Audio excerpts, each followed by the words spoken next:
EFA President Lorena Lopez. Thanks for joining us today. My pleasure. Thank Thank you. you. The main point also about the developments in Syria, do you think these attacks are created by hands of Turkey by using these Jolani and extremist jihadi groups in Syria to block the peace process in Turkey? Very shortly, please. Yes, of course. They could use it as an excuse to block it. States during peace processes use that also. They use an excuse to stop the peace process.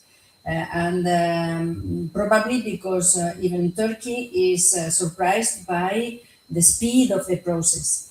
Seeing it from the Basque Country, the fact that only after Öcalan's call for peace and a democratic society, which was in February 25, thinking that it was February 25, and already on the 5th of August, you had this special committee in Ankara, in Parliament, the National Solidarity and Brotherhood for Democracy Committee. That went really fast, and all parties are discussing the Kurdish issue in Turkey. And maybe, yes, maybe Erdogan and some of his ministers consider that it is time to make the process linger a little bit and try to find other excuses. The problem with that is that in the meantime, a lot of people are dying in Rojava. And they are dying because they have put in place a system that works, because democratic confederalism works, and because women are very strong in Rojava, and that is why they are attacking civilians and particularly women, showing corpses of women just to put pressure on the population and to create fear, to spread fear around. That is done on purpose, because when there is so much aggression, so much repression, then the population, of course, becomes much more passive, much more passive. The aim is to deter things and to prolong the peace process. But when you start the peace process, you need to know that it will take a long time.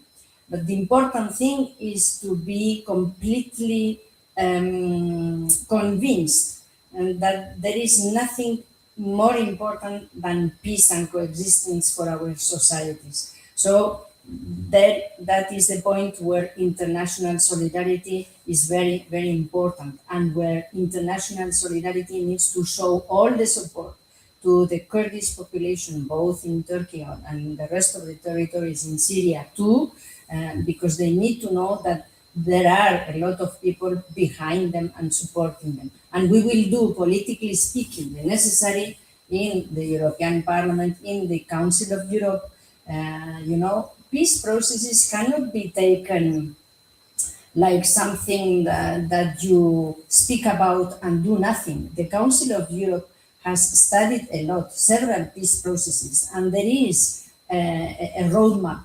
And the government of Turkey will not be considered as a serious government if one day says one thing and the next day the contrary, or even if they provoke attacks on the people that they should protect under the peace process. So this is something that it is like that. It is against international law even. But yes, we are in a moment where, the United States, with the president that they have, is just ignoring international law and imposing on everything, on everybody, changing the world order and the law of the jungle. But even if it is like that, we need to work together, and unity is very important. And this same week, there are several Republicans that are trying to act against Trump and his government. So, on democratic terms, we need to be very firm and try to stay supporting always the political will that is needed. Without political will, there is no progress. But there are people that want a peace and coexistence in Turkey that go beyond Erdogan also, beyond Erdogan. So let's work with the people that want peace and coexistence and focus on that. It happened to us in the Basque Country, and we focused on peace, coexistence, and democracy and civil society. Uh, it is like that, but it is not an easy path to take. Yeah.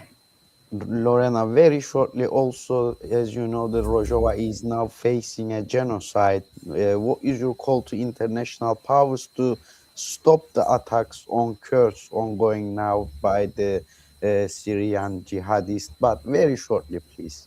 All the international organizations, starting with the European Union, need to speak up and say clearly that that is a breach of international law, that it is against all democratic principles, and that measures can and could be taken against the two states, Syria and Turkey, if they go that way, if they do not stop the aggression. There are ways, there are bilateral agreements, and there are economic agreements, political agreements. And well, you know, when you have rules in the European Union, those rules need to be put into practice, and sanctions also. So I am confident that there will be actions, mainly in the Council of Europe and in the European Parliament,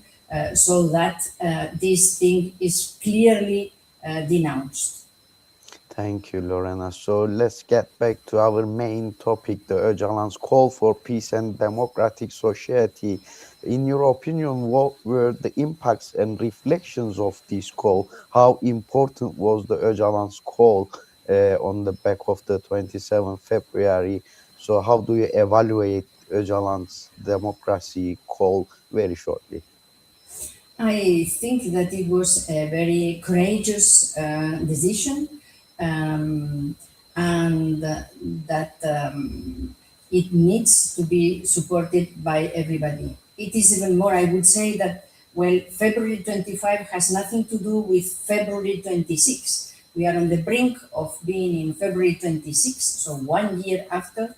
And 1 year after, I think that Öcalan's move asking for peace and a democratic society is the most revolutionary thing that can be done now in 2026, because he is insisting on peace, and we need to resist, and we need to support all the politicians that are working for that in Ankara and elsewhere. And I think that as I say, working on democratic consensus, it is fundamental. Without democracy, there is no respect, and we need to stick on that. So Thank you. I know we cannot be naive, I know, but I think that we will be stronger if we resist the temptations to go back to violence. Some states would like peace processes to fail because they feel more comfortable in a confrontation political sphere.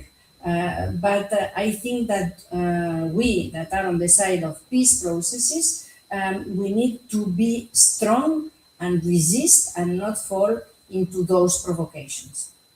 Thank you. So let's get some information from your experience as well as a Basque Country. Kurds has always taken the Basque Country's people's struggle for freedom as an example, basically. So what are the similarities and differences between these two communities' struggles? This can be a short answer as well. There are a lot of similarities, but if I have to shorten it, first you need the political will. You have it, we have it. Then really to bet on peace and coexistence and democracy, and you have it. And then work with civil society, and that is what you are doing. So we started in 2011, you started in 2025. Civil society in general, was ready to go for peace and coexistence, and we did the same. You worked with other parties, we worked with other parties. Alliances, political alliances are very, very important. And then international solidarity. We had mediators in our conflict, and it helped a lot. Well, you have international solidarity, and you have the presence of a lot of people, like in the Conference for Peace and a Democratic Society that was held on the 6th and 7th of December recently.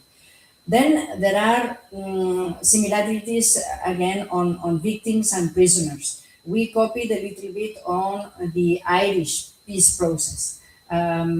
We were working for many years and still today on peace and reconciliation, and recognizing that grief is the same in both sides. It takes time, because it takes time to create empathy and to realize that we all deserve a better life. I think that chapter, victims and prisoners, and particularly prisoners, is the most difficult chapter. You are working on the right to hope. We were working on similar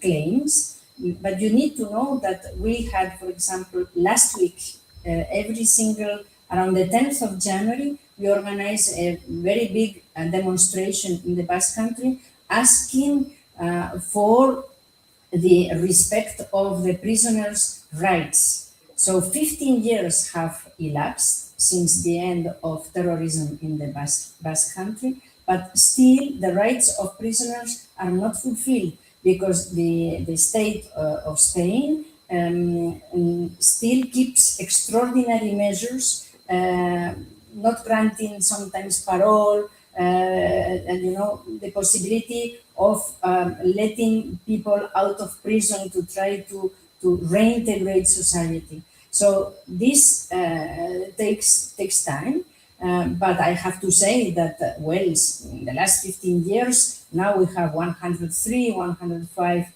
prisoners, and we hope that they will be out. But we are not asking for exceptional measures in our case. We are asking for the implementation of international law and implementation of Spanish national law. So when a prisoner has completed a number of years, the prisoners needs to be in contact with the family, get out, work, and the rest. And we are asking for that. It is what you are asking with the right to hope. So we support you on that effort, because you need to grant those measures if you want that non-repetition is guaranteed. There is another big chapter in peace processes, and the aim of it all is to have sustainable peace, sustainable coexistence, and non-repetition. But non-repetition means that the rights need to be respected. What do you think is missing in the peace process in Turkey? What do you see as a biggest shortcoming on the part of the Turkish state in the peace process in Turkey?